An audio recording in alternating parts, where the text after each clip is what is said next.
Polynomials क्या है? Polynomial is an algebraic expression comprising of whole number as exponent of variable. Polynomial consist of variable, coefficient, constant. ठीक है, example आप देख सकते हैं. अब अगर आपके पास इस तरह के बहुत सारे अलजेब्रिक एक्सप्रेशन हो और आपको कहा जाए इनमें से पॉलिनोमियल कौन से हैं, तो इसकी एक छोटी सी की है जो मैंने यहाँ टॉप पे लिखी है कि जो वेरिएबल है या तो उसकी पावर ज़ीरो होगी. ठीक है, जब भी वेरिएबल की पावर ज़ीरो हो जाती है तो वो एक नंबर बन जाता है. ये देखें, जब भी वेरिएबल की पावर ज़ीरो होती है तो वो 1 हो जाता है. ठीक है, तो या तो वेरिएबल की पावर अगर लिखी होगी तो ज़ीरो लिखी होगी, और अगर ज़ीरो नहीं लिखी हो और अगर वेरिएबल की कुछ पावर लिखी भी होगी, यानी एक्सपोनेंट जिसको हम कहते हैं, तो वो पॉजिटिव होल नंबर होगा. तो चलें देखें क्या ये स्टेटमेंट इन सब पर, ये जो आपके पास रूल है इन सब पर हम अप्लाई कर सकते हैं. और आपको पता है कि पॉलिनोमियल में वेरिएबल्स भी होते हैं. ये देखिए जैसे एक्स वाई ये वेरिएबल्स होते हैं, कोफिशिएंट जो वेरिएबल के साथ नंबर होते हैं, और कांस्टेंट जैसे कि 4, 11 और 2. अब ये देखिए 4 के साथ कोई वेरिएबल है, हाँ 4 के साथ वेरिएबल है और उसकी पावर 0 है. अब जबकि उसकी पावर 0 हो गई तो वो 1 के इक्वल हो गया, और 4 1 के साथ मल्टीप्लाई होकर 4 ही देता है. इस वजह से हम कहते हैं कि अगर x की पावर 0 है तो भी वो आपके पास पॉलिनोमियल होगा. ठीक है, एक तो आपने जो उसका रूल था वो समझ लिया. अब देखें यहाँ पर x की पावर पॉजिटिव है, यहाँ x की पावर कुछ नहीं है तो +1 है, और यहाँ पर आपके पास एक कांस्टेंट है. ठीक है, और मैंने आपको बता दिया कि कांस्टेंट के साथ वेरिएबल, अगर आप अपनी इमेजिनेशन में चले जाएं तो वहाँ पर एक वेरिएबल है और वेरिएबल की पावर 0 है. अगर किसी वेरिएबल की पावर 0 होती है 1 हो जाता है, 1 किसी नंबर के साथ मल्टीप्लाई हो तो वो कांस्टेंट ही आ जाता है. इसका मतलब है कि ये भी पॉलिनोमियल है. ठीक है ना, इसको आप पॉलिनोमियल शो कर सकते हैं. अच्छा, अब इसको देखिए क्या ये पॉलिनोमियल है. देखिए यहाँ जो है वेरिएबल की पावर प्लस है. ठीक है, यानी कि उन्होंने आपको क्या कहा, अलजेब्रिक एक्सप्रेशन जिसमें उसकी वेरिएबल के जो एक्सपोनेंट है यानी जो उसकी पावर है वो होल नंबर होना चाहिए और वो पॉजिटिव होना चाहिए. ठीक है, मगर यहाँ तो देखिए कि जब आप इसको 2/x को देखें, ये भी तो एक वेरिएबल है ना, तो यहाँ पर ये ऐसे है, जब ये x न्यूमरेटर में आप शिफ्ट करें तो वो -1 हो जाता है. तो -1 वैल्यू जो होती है उसको हम ऐसे भी शो कर सकते हैं और ऐसे भी शो कर सकते हैं. ये दोनों एक ही चीज़ें हैं, एक ही जैसे हैं, यानी इक्वल हैं. तो जो वैल्यू डिनोमिनेटर में होती है उसका मतलब है कि हम उसको x⁻⁻1 में लिख सकते हैं. ऐसे जब हम उसको आप न्यूमरेटर में लाए तो इसका मतलब हो गया ना कि x की पावर जो है वो प्लस नहीं है, वो माइनस है. तो इसका मतलब है कि ये पॉलिनोमियल नहीं है. फिर यहाँ पर आ जाए, यहाँ y की तो पावर आपके पास +1 है. ठीक है, यहाँ तक कि यहाँ पर कांस्टेंट भी है आपके पास, मगर यहाँ पर x की पावर जो है आपके पास पॉजिटिव भी नहीं है और होल नंबर भी नहीं है. ठीक है, चलें पॉजिटिव तो है मगर होल नंबर नहीं है. होल नंबर कैसे नहीं, कि जो आपके पास स्क्वायर रूट होता है उसकी वैल्यू होती है 1/2. ठीक है, और 1/2 को जब सॉल्व किया जाता है तो वो आपके पास 0.5 बनता है. ठीक है, तो वो होल नंबर तो रहा नहीं, वो तो फ्रैक्शन में आ गया. भले पॉजिटिव है मगर वो फ्रैक्शन में है, होल नंबर नहीं है. ठीक है, इस वजह से ये भी पॉलिनोमियल नहीं हो सकता. ठीक है, यानी पॉलिनोमियल होने के लिए पावर का पॉजिटिव और होल नंबर होना मस्ट है. यानी पावर का मतलब एक्सपोनेंट जो है उसको होल नंबर और पॉजिटिव होना चाहिए, या आपके पास 0 होना चाहिए. ठीक है, तो उस तरह का एक्सप्रेशन पॉलिनोमियल कहलाएगा. अब डिग्री ऑफ पॉलिनोमियल क्या है, डिग्री मतलब के पावर. ठीक है ना, अब हम ऐसे करेंगे कि अब हमारे पास कितने टर्म्स है, 1 2 3 4 टर्म्स है. इन 4 टर्म्स में जो हाईएस्ट पावर है वो क्या है, 3. तो ये आपके पास डिग्री हो गया 3. अब यहाँ पर कितने टर्म्स हैं, 1 2 3 टर्म्स हैं. अब आप इनकी डिग्री काउंट करें. अब यहाँ पर 2 + 2 आपके पास क्या आ गया, 4. ठीक है, यहाँ पर 2 + 1 3 आ गया. तो आपके पास इस टर्म की जो हाईएस्ट डिग्री है, ठीक है, वो क्या है, 4. ठीक है, तो ये कहलाएगा, यानी जब आप एक ही सारे टर्म्स को देखेंगे और जहाँ पर जिस टर्म में आपके पास हाईएस्ट पावर आ जाएगी, ठीक है ना, तो वो उस पॉलिनोमियल की डिग्री कहलाएगा. तो इस पॉलिनोमियल की जो डिग्री है वो 3 और इस पॉलिनोमियल की डिग्री 4 है. अब हम नेक्स्ट देख लेते हैं कितने टाइप्स ऑफ पॉलिनोमियल आपने भी स्टडी करने हैं. There are 3 types of polynomial based on number of terms. Number of term के बेसिस पर उन्होंने यहाँ पर आपके साथ 3 टाइप्स के पॉलिनोमियल जो हैं डिस्कस किए हैं. ठीक है,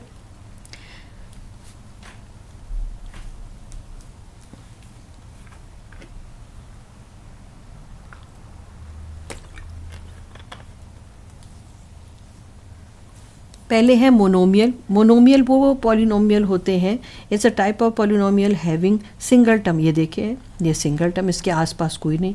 फिर 4x2y, ये भी सिंगल टर्म है, इसके आसपास और कोई भी टर्म्स नहीं है।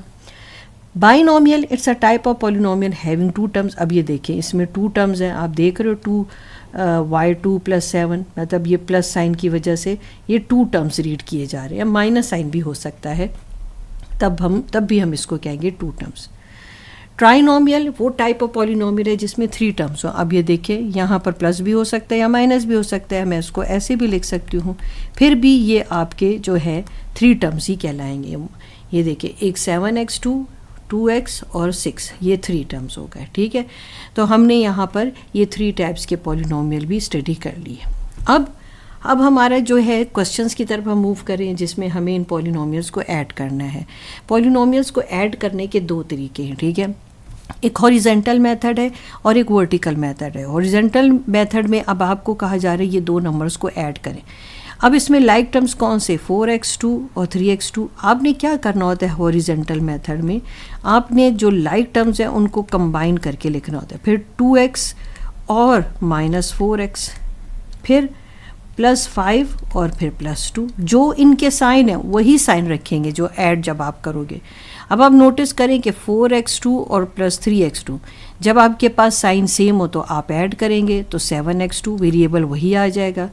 अब ये दोनों देखिए एक जैसे, साइन डिफरेंट है तो सब्ट्रैक्ट कर लेंगे तो आपके पास आ जाएगा 2x और आंसर के साथ ग्रेटर वैल्यू का साइन यूज़ किया जाएगा। अब ये +5 और +2 साइन सेम है तो ऐड कर देंगे और ऐड करने से आपके पास आ जाएगा 7। ठीक है, आपके पास आंसर आ गया 7x2 - 2x और +7। ठीक है, ये तो आपके पास हो गया हॉरिजॉन्टल मेथड। अब वर्टिकल मेथड में आप क्या करेंगे, जो आपको इजी लगता है, ठीक है, मगर सीख लेना दोनों बेहतर होता है, ठीक है ना, जहाँ पर जो भी आप अप्लाई कर लें उस वक़्त के हिसाब से, ठीक है ना। अब ये आपने क्या करना है, लाइक टर्म्स को लाइक टर्म्स के ही साथ में लिखना है, ठीक है, ऊपर नीचे लिखना है, ठीक हो गया ना। अब यहाँ कोई साइन नहीं है तो प्लस है, अब आप ऐड करेंगे, साइन सेम है तो ऐड कर देंगे 7x2, साइन डिफरेंट है तो सब्ट्रैक्ट कर देंगे और आंसर के साथ ग्रेटर वैल्यू का साइन लग जाएगा। साइन सेम है तो आप ऐड कर लेंगे। ठीक है, ये तो आपने ऐड कर लिया। अगर आपको यही नंबर दिए जाए, यही सारे का सारा एक्सप्रेशन दिया जाए और आपको कहा जाए सब्ट्रैक्ट करें, ठीक है, मैं दूसरा कॉन्सेप्ट भी आपके साथ डिस्कस करती हूँ, ठीक है ना। अब आपको सब्ट्रैक्ट करने को कहा गया है, सब्ट्रैक्ट करने को कहा गया है 2x2 + 5x + 4 from 5x2 + 8x + 12। अब आपको कहा गया है कि आपने इस एक्सप्रेशन को इसमें से सब्ट्रैक्ट करना है, ठीक है। अब पहले तो हम हॉरिजॉन्टल मेथड जो है वो कर लेते हैं। जब आपको कहा इस फर्स्ट एक्सप्रेशन को इससे सब्ट्रैक्ट करना है तो पहले आप हॉरिजॉन्टल मेथड में आप सेकंड एक्सप्रेशन को लिखें, ठीक है, इसको ब्रैकेट में बंद करें या माइनस साइन लिखें, क्योंकि इस एक्सप्रेशन को सब्ट्रैक्ट करने को आपको कहा गया है, तो आप इसके बाहर माइनस साइन लिखेंगे। ठीक है, अब आप ब्रैकेट्स ओपन कर दें, आपने ब्रैकेट्स ओपन करनी, यहाँ कोई साइन नहीं है तो प्लस इंटू माइनस माइनस, ठीक है, आप इन साइन की कैलकुलेशन से तो वाकिफ़ है ना, minus into minus plus into plus into minus minus और माइनस इंटू प्लस माइनस। ठीक है, ये आपको टेबल जो है मल्टीप्लिकेशन का साइन का याद होना चाहिए। तो minus into plus -2x2, minus into plus -5x और माइनस इंटू प्लस -4। अब जो लाइक टर्म्स हैं आप उन्हें कंबाइन कर दें, कोई साइन नहीं है तो यहाँ प्लस लगाएं, +5x², इसको इसके साथ लिखे। आप इक्वल से इधर उधर मूव नहीं कर रहे, आप इसी जो आपके पास पॉलिनोमियल एक्सप्रेशन है इसमें ही आप इनकी पोजीशंस को इनको अरेंज कर रहे हैं आप, ठीक है ना। कि अगर आप ये समझे कि आप इक्वल के साइन से इधर से इसकी पोजीशन शिफ्ट करेंगे तो आप साइन चेंज कर, नहीं, वो इक्वल का तो यहाँ कहीं साइन ही नहीं है, तो आपने क्या कर रहे हैं, आप अंदर ही इसको एक्सप्रेशन को खुद ही के अंदर इसको रीअरेंज कर रहे हैं। ठीक है, अब आपके पास आ जाएगा -5x, ये लाइक टर्म्स है क्योंकि इनके वेरिएबल सेम है, इनके पास कोई वेरिएबल था नहीं, साइन डिफरेंट है तो आप सब्ट्रैक्ट कर लेंगे तो आपके पास आ जाएगा 3x2 और ग्रेटर वैल्यू का साइन लग जाएगा। यहाँ पर 8 और 5 ये इनके x1 और x1 है, साइन डिफरेंट है, सब्ट्रैक्ट कर लें और आपके पास 3 आ जाएगा और ग्रेटर वैल्यू यानी 8 का साइन यहाँ लग जाएगा। यहाँ +12 और -4 है, आप सब्ट्रैक्ट कर लें और आपके पास यहाँ पर आ जाएगा 8। ठीक है, ये तो आपके पास हॉरिजॉन्टल मेथड हो गया। अब इसको सॉल्व करने का वर्टिकल मेथड अब आप देखिए। Exercise 2.2 question number 1, what number can replace blank box in each of the following open sentences to make a true statement. अब इस ब्लैंक बॉक्स में आप क्या नंबर जो है आप जो है यूज़ करें कि आपके पास ये आंसर्स आ जाएं। ठीक है, आपको पता है ओपन सेंटेंसेस वो सेंटेंसेस थे हमने पढ़े थे जिसमें कहीं ना कहीं ब्लैंक बॉक्स हो, जिसमें कहीं ना कहीं वेरिएबल हो। यहाँ पर तो मैं आपको आंसर बता दूंगी कि सपोज अगर आपके पास यहाँ पर 10 है, ठीक है, 10 के साथ क्या ऐड करें कि 12 आ जाए तो वो तो आपके पास 2 है। ठीक है, इसी तरह आपके पास 15 में से क्या सब्ट्रैक्ट करें कि 12 आ जाए तो वो आपके पास आ जाता है 3। 10 को किससे डिवाइड करूं कि मेरे पास 5 आ जाए तो वो आ जाता है 2। ठीक है, 4 को किससे मल्टीप्लाई करूं कि मेरे पास आ जाए 28 तो वो है 7। ठीक है, ये तो सिंपल नंबर थे। ठीक है, मतलब छोटे नंबर थे जिसको आप इजीली फाइंड आउट कर सकते थे। ठीक है, मतलब इन केस अगर आपके पास इससे बड़े नंबर आ जाएं तो आप उनको कैसे डील करेंगे, उसके लिए मैं आपको एक मेथड बता दूं। जहाँ पर मैंने ब्लैंक बॉक्स लिखा वहाँ पर मैंने लिख दिया वेरिएबल। ठीक है, अब मैं सपोज़ यहाँ पर मैं एक ये मिसिंग नंबर ढूंढ रही हूँ, तो आप याद रखना जब भी टर्म्स होती हैं और टर्म्स हम रीड भी इन्हीं साइंस की वजह से करते हैं, जैसे प्लस या माइनस साइन की वजह से हम उनको टर्म्स रीड करते हैं। अगर ये प्लस है, जब ये इक्वल से उधर जाएगा तो ये माइनस हो जाएगा। अब 12 के साथ कोई साइन नहीं है तो प्लस है। ठीक है, साइन डिफरेंट है तो सब्ट्रैक्ट हो जाएगा और 2। ये मेथड मैं इसलिए बताना चाह रही हूँ ताकि जब आपके पास कोई नंबर बड़ा आ जाए तो आप बैठे जो हैं उसकी काउंटिंग ना शुरू कर दें, बल्कि आप डायरेक्ट मेथड अप्लाई करके वो नंबर ढूंढें। ठीक है, इस तरह अब आप देखें, ये जो था आपके पास फर्स्ट था, अब सेकंड भी मैं इसी तरह आपको करके बताती हूँ। जैसे 15 है और इस ब्लैंक बॉक्स की जगह मैंने लिख दिया x। ठीक है, अब ऐसे कर लेते हैं कि हम नंबर को कंबाइन कर लेते हैं और वेरिएबल को एक तरफ ले जाते हैं। ठीक है, अब 12 को जब मैं 15 के साथ लाऊंगी तो वो -12 हो जाएगा। ठीक है, क्योंकि ये प्लस साइन है इसके पास। अब x के पास माइनस साइन है, जब ये इक्वल उधर जाएगा तो ये प्लस x हो जाएगा। अब साइन डिफरेंट है तो ये सब्ट्रैक्ट हो जाएगा और आपके पास x की वैल्यू 3 आ जाएगी, जैसे कि आपने यहाँ पर लिखी। ये तो वैल्यू छोटी थी तो आपको आसानी से जो आप थे वो ढूंढ सके, मगर अगर वैल्यू कोई बड़ी वैल्यू आ जाएगी तो फिर आप ये मेथड अप्लाई कर सकते हैं। ठीक है, अब देख लेते हैं नंबर 3 को। ठीक है, अब 10 है। ठीक है, डिवाइडेड बाय जो है आपके पास x है। ठीक है, मैं इसकी जगह ऐसे लिख देती हूँ। मैं डिवीजन का साइन लगा कि यहाँ x लिखूँ या यहाँ लिखूँ, बात एक ही। ठीक है, अब मल्टीप्लिकेशन और डिवीजन में क्या होता है, ठीक है, आप क्रॉस मल्टीप्लिकेशन कर लें, आपके पास आ जाएगा 5x। ठीक है, यहाँ पर 10 × 1 आपके पास 10 आ जाएगा। अब 5x के साथ मल्टीप्लाई हो रहा है, मगर जब ये इक्वल के साइन से उधर जाएगा तो ये डिवाइड हो जाएगा। तो ये आपको क्या बता रहा है, 5 × 2 × 10। ठीक है, यानी कि यहाँ पर 2 ने आना था। अब आ जाते हैं हमारे पास ये मल्टीप्लिकेशन वाला पोर्शन, इस पे भी आप इसी तरह से अप्लाई करेंगे। यहाँ x है और यहाँ मल्टीप्लिकेशन का साइन है, 4 है = 28 है। यानी हमने क्या सीखा, अगर प्लस या माइनस है 2 टर्म्स तो प्लस जो है उधर जाएगा, इक्वल के साइन से उधर जाएगा तो माइनस हो जाएगा, और अगर माइनस है वो इक्वल के साइन से दूसरी तरफ जाएगा तो वो प्लस हो जाएगा, और अगर डिवीजन है तो वो मल्टीप्लिकेशन पे चेंज हो जाएगा, और अगर मल्टीप्लाई कहीं हो रहा है तो वो डिवाइड हो जाएगा। अब देखिए 4 मल्टीप्लाई हो रहा है, जब ये इक्वल के साइन से दूसरी तरफ जाएगा तो ये डिवाइड हो जाएगा। तो 4 के टेबल में 28 कहाँ पर आता है, 7 टाइम्स, और आपने इस तरह से ये आंसर ढूंढ लिए। ठीक है, अगर छोटी वैल्यू तो आप डायरेक्ट कर सकते हैं, मगर अगर कोई नंबर बड़ा दे दिया जाए तो फिर आप ये मेथड को अप्लाई कर सकते हैं। अब आपके पास क्वेश्चन नंबर 2 आ गया, जिसमें उन्होंने आपको क्या कहा, आपने ओपन सेंटेंसेस और क्लोज सेंटेंसेस को सेपरेट करके लिखना है। हमने ओपन सेंटेंसेस के बारे में सीखा कि आपको कहीं ना कहीं नंबर के साथ वेरिएबल्स ज़रूर दिखाई देते होंगे, ठीक है, जबकि क्लोज में आपने कहा कि या तो वो ट्रू होगा या फॉल्स होगा, मतलब उसके पास दो ही ऑप्शन है, ठीक है, या ट्रू हो जाएगा या फॉल्स, और इसमें आपको वेरिएबल दिखाई देंगे। अगर आप देखें तो मैंने वेरिएबल्स को प्रोमिनेंट कर दी, जैसे 2x + 7 = 5 इसमें वेरिएबल है तो ये ओपन है, z + 4 = 10 यानी z वेरिएबल है, x वेरिएबल है 5th वाले पार्ट में, ठीक हो गया। फिर आपके पास 6th पार्ट में y + z, ये भी दोनों y z वेरिएबल है। फिर 7th पार्ट में 5a + 3b, ये भी वेरिएबल है। नंबर के साथ अगर कोई लेटर है तो वो वेरिएबल है, ठीक है। 9 नंबर 7p + 5q, p और q वेरिएबल है, यानी कि जहाँ जहाँ वेरिएबल दिख रहे थे वो हमारे पास कौन से सेंटेंसेस है, ओपन। क्लोज सेंटेंसेस हमने कहा या ट्रू होगा या फॉल्स। 10 + 10 20 है, ट्रू है, ठीक है, ये मैथमेटिकल क्लोज सेंटेंस है। 8 / 2 19 आता है, 8 / 2 9 आता है, ये भी ट्रू है, ठीक है। फिर है 9 / 3, तो आपके पास क्या आता है 3, ये भी ट्रू है, ठीक हो गया। अब ये आपके पास या तो ट्रू होंगे या बस फॉल्स होंगे, तो फिलहाल जो हमें क्वेश्चन भी दिए थे वो सारे ट्रू है, मगर हैं ये क्लोज सेंटेंसेस, आपको कोई वेरिएबल इसमें दिखाई नहीं देता, ठीक है। अब क्वेश्चन नंबर 3 देख लेते हैं। उसमें उन्होंने क्या आपको कहा कि आपने लाइक टर्म्स नहीं, इसमें आपको क्या कहा है, वेरिएबल्स और कांस्टेंट्स आप सेपरेट करेंगे, ठीक है।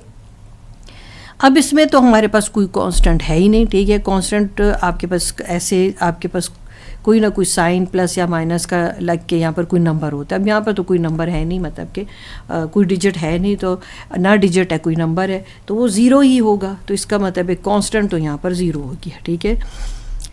फिर आपके पास क्या है, नंबर ऑफ़ टर्म्स कितनी है आपके पास। नंबर ऑफ़ टर्म्स तो यहाँ पर हमें एक ही दी हुई थी, ठीक हो गया, तो यहाँ पर हम लिख लेते नंबर ऑफ़ टर्म्स 1 हो गया। वेरिएबल आपके पास कितने हैं, x और y वेरिएबल्स है, ठीक हो गया। अब इसमें टर्म्स कितने हैं, 1 2 3, यानी 4x2 एक टर्म है, इस ये माइनस साइन, 2y के बाद फिर प्लस साइन, यानी जहाँ प्लस माइनस साइन की वजह से ये आपके पास एल्जेब्रिक एक्सप्रेशन सेपरेट हुए हों तो टर्म्स होते हैं। तो इस वक्त हमारे पास कितने टर्म्स हैं, 3 टर्म्स, ठीक है। यहाँ पर देखें एक एल्जेब्रिक एक्सप्रेशन दूसरे एक्सप्रेशन से सेपरेट हुआ है तो 2 टर्म्स, यहाँ पर 1 2 3, तो ये 3 आपके पास है तो 3 टर्म्स, ठीक हो गया। अब इसमें आपने क्या देख लिया कि ये आपने टर्म्स तो इसमें आपने निकाल लिए, सही हो गया। अब हमने क्या किया, इसमें हमने निकाले 3 टर्म्स, ठीक है। हमारे पास यहाँ पर 2 टर्म्स और यहाँ पर 3 टर्म्स। अब हमने नंबर ऑफ़ वेरिएबल्स देखने हैं, ठीक है। नंबर ऑफ़ वेरिएबल्स नहीं देखने बल्कि खाली वेरिएबल्स देख रहे हैं, क्योंकि अगर नंबर ऑफ़ वेरिएबल्स देखते हैं तो फिर तो हमें टोटल करना पड़ जाएगा। यहाँ वेरिएबल्स कितने हैं, यहाँ आपके पास x y और z है, ठीक है। फिर हमारे पास वेरिएबल्स कौन कौन से हैं, मैं अगर आपको कहूँ कौन कौन से वेरिएबल हैं तब आपको समझ आ जानी चाहिए कि x और y वेरिएबल है या x y z वेरिएबल है। अब कांस्टेंट यहाँ पर 8 कांस्टेंट है, ठीक है। यहाँ पर कांस्टेंट, यहाँ पर 20 कांस्टेंट है और यहाँ पर कांस्टेंट 16 कांस्टेंट है, ठीक है। यानी लास्ट टर्म जिस आप देख रहे हो जिनके पास आपके कोई वेरिएबल नहीं है तो वो कांस्टेंट कहलाते हैं, ठीक हो गया।